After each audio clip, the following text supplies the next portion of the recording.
Ekran ko'rindimi? Ekran ko'ringan bo'lsa plus bosinglar. Qaytanga telefonda sizlarga yaxshi tushunarli bo'ladi, menga ozgina noqulaylik qiladi, mayli. Shu turib beraman telefonda bo'lsa ham. Bo'ldi, ko'rinibdi, hamma plus bosyapti. Qaranglar, strategiya bo'ldi, plus zo'r. Bo'ldi, gap yo'q. Demak, ko'rgan bo'lsanglar, bu MetaTrader 4 hozirgi broker Mbank degan broker demo shot ochib qo'yilgan, chunki sabab biz analizda ko'pchilik trading viewda qiladi, misol uchun trading viewda analiz qiladi, juda ko'p strategiyalarda. MetaTraderda savdo qilishadi, to'g'rimi? Bu strategiya orqali siz analizni MetaTrader 4 ilovasi qilishingiz kerak. Tavsiya qilinadigan broker Mbank degan broker. RoboForex, Xnet balobattar brokerlar ham bo'ladi, lekin aynan shu Mbank broker orqali bu strategiya orqali, demak, MetaTrader 4 ilovasida analiz qilishinglar tavsiya qilinadi. Demak, menda Mbank brokeri MetaTrader 4 platformasi, ya'ni ilovasi, bu joydan ko'rgan bo'lsanglar period funksiyasini qo'shdim.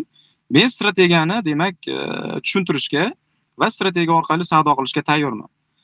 Bu strategiyani mohiyati nimadan iborat bo'ladi? Bu strategiyani mohiyati nimadan iborat? Kelinglar, slaydga bitta nazar solamiz, ya'ni eng pastdagi, ya'ni eng oxirgi tashlagan slaydim. Logical end block, ya'ni end block, or block, if block nimaligiga e'tibor qaratamiz. Yaxshilab e'tibor beringlar. End block nima? End block ko'rib turgan bo'lsanglar, hozir TradingView platformasini ham ochib olamiz shu joydan.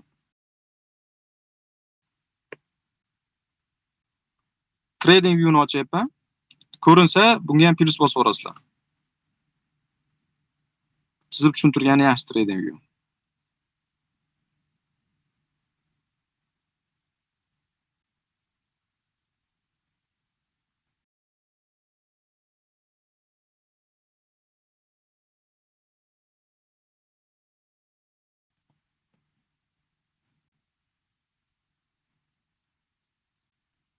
TradingView ko'rinyapti adashmasam? Yaxshilab e'tibor berib turinglar.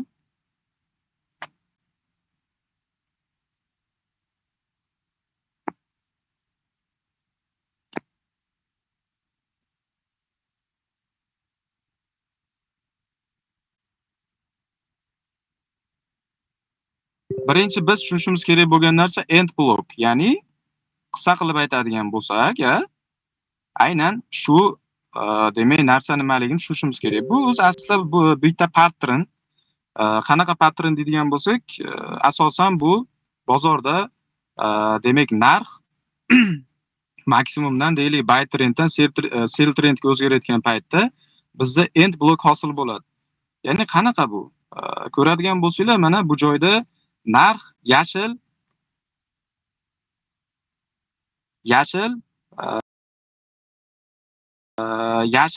bo'lgan va qizil bo'lgan. Ko'ryapsizlar?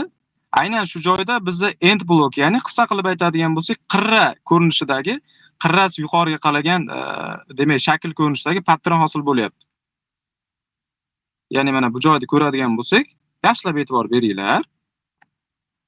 Bu joyda ko'radigan bo'lsak, demak, mana narx yuqoriga qarab harakat qildi va pastga qarab tushdi. Buni biz shunchaki end block olasizlar, end pattern olasizlar, o'zingizlarga qulay bo'lishi mumkin. Bo'lish uchun, demak, uchi yuqoriga qaragan uchburchakli pattern deb hisoblasanglar ham bo'ladi. Hamma o'zi uchun har xil nomlaydi. Bu demak tradingda atamalar so'zida end block degan ma'noni bildiradi. Keyingisi demak or block. Ya'ni or block qanaqa bo'lar ekan? Or block xuddi shuni teskarisi. Endi bizda uchi pastga qaragan bo'lish kerak. Ya'ni uchi pastga qaragan deganimiz, qaranglar. Pastga bo'ldi, tepaga bo'ldi. Ya'ni qisqa qilib aytadigan bo'lsak, narx selga qarab harakat qilib kelayotgan bo'lgan, ya'ni qizil bo'lib kelib, yashil davom etdi, ya'ni sell trenddan qaysidir ma'noda narx buy trendga o'tyapti. Aynan shu demak, or blok, ya'ni burchagi uchi pastga qaragan ko'rinishdagi pattern grafikda hosil bo'ladi. Asosan bu minimumda hosil bo'ladi. Mana ko'radigan bo'lsak, demak bu joyda narx pastga qarab harakat qilyapti va yuqoriga qarab nima qildi? Harakatini boshladi. Ko'rib turganinglardek, or blokda minimum nazarda tutilib aytiladi, ya'ni qizil yashil. End blokda bo'ladigan bo'lsa maksimum, ya'ni narx buy trenddan sell trendga o'zgarishi end blok, sell trenddan buy trendga o'zgarishi bo'ladigan bo'lsa or blok degan ma'noni anglatadi. Biz bilishimiz kerak bo'lgan narsa aynan shu holat. Ya'ni bozor bilasizlar maksimum minimumlardan iborat, ya'ni narx qayergadir boradi va orqasiga qaytadi, to'g'rimi? Va yana qayerdandir support oladi. Ya'ni bozor faqat o'sha qo'llab-quvvatlash va qarshi zonalar orasida harakat qiladi. Yuqoriga harakat qilgan paytda demak narxning qarshilik olib selga qarab, ya'ni pastga qarab yurishi bu end blok, ya'ni burchagi yuqoriga qaragan pattern ko'rinishda demak hosil bo'lyapti.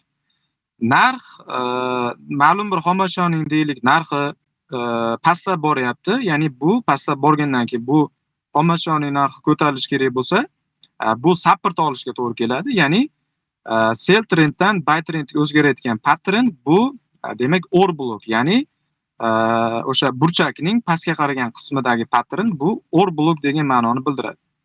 Endi bizni qilishimiz kerak bo'lgan narsa nimadan iborat bo'ladi? Yaxshilab e'tibor beringlar. MetaTrader'ni ochyapman. MetaTrader ko'rindimi sizlarga? Trading View'dan MetaTrader'ga o'tdim. MetaTrader'ga o'tdim. Bu strategiya bo'yicha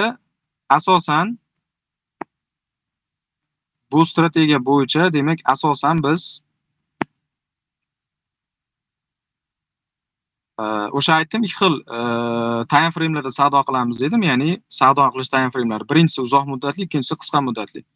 Birinchi uzoq muddatlidan boshlaymiz, ya'ni uzoq muddatli ni ham demak katta time frame'dan boshlaymiz. Katta time frame bilasizlar, bizda oylik time frame. Oylik time frame'ni ocha olamiz. Yaxshilab e'tibor bersanglar, strategiyaning mohiyati nimadan iborat bo'ladi? Deylik tillarning narxi ko'rayotgan bo'lsanglar yuqorida yuribdi, 2412 da yuribdi. Tilla qachondir pastga qarab yuradi, selga qarab, to'g'rimi? Deylik siz shu joydan oylik time frame'da, hozir oylik time frame haqida gap ketyapti.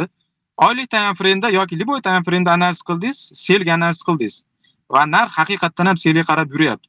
Bu strategiya orqali siz aynan narx qayergacha borishini, ya'ni sizni take profitingiz qayer bo'lishini demak aniqlab olish ancha oson bo'ladi.